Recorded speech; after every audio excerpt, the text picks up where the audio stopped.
प्यारे बच्चों, आज हम करेंगे 7th क्लास की हिंदी की वर्कशीट नंबर 36।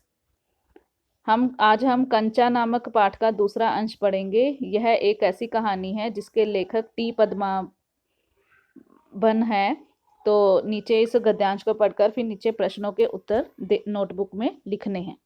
तो उसने हड़बड़ी में पुस्तक खोलकर सामने रख ली। रेलगाड़ी का सबक था। रेलगाड़ी रेलगाड़ी, पृष्ठ 37। घर पर उसने यह पाठ पढ़ लिया। मास्टर जी बीच बीच में बेंत से मेज ठोकते हुए ऊंची आवाज में कह रहे थे, बच्चों, तुम में से कई ने रेलगाड़ी देखी होगी। उसे भाप की गाड़ी भी कहते हैं क्योंकि उसका यंत्र भाप की शक्ति से ही चलता है। भाप का मतलब पानी से निकलती भाप से है। तुम लोगों के घरों के चूल्हे में भी अप्पू ने भी सोचा रेलगाड़ी।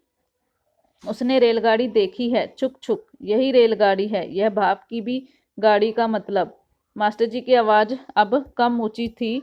वे रेलगाड़ी के हर एक हिस्से के बारे में समझा रहे थे।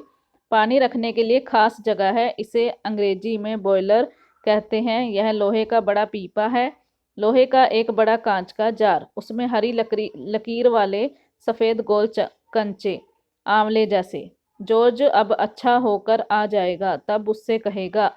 उस समय जॉर्ज कितना खुश होगा। सिर्फ वे दोनों खेलेंगे और किसी को साथ खेलने नहीं देंगे। उसके चेहरे पर चौक का टुकड़ा आ गिरा। अनुभव के कारण वह उठकर खड़ा हो गया।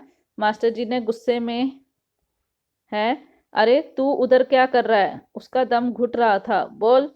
वह खामोश खड़ा रहा। क्या नहीं बोलेगा? वे अप्पू के पास पहुंचे। सारी कक्षा सांस रोके हुए उसकी तरफ देख रही थी। उसकी घबराहट बढ़ गई। तो मास्टर जी द्वारा पढ़ाया जा रहा सबक किसके बारे में था? किसके बारे में था? रेलगाड़ी के बारे में। सिर्फ वे दोनों खेलेंगे। यहाँ किन दोनों की बात हो रही है? यहाँ पर जॉर्ज और अप्पू की बात हो रही है। रेलगाड़ी को भाप का यंत्र क्यों कहते हैं?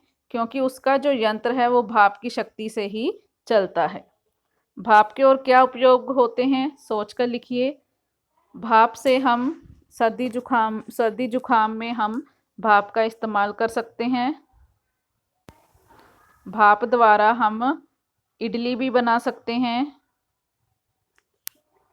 मास्टर जी गुस्से में क्यों थे? मास्टर जी गुस्से में इसलिए थे क्योंकि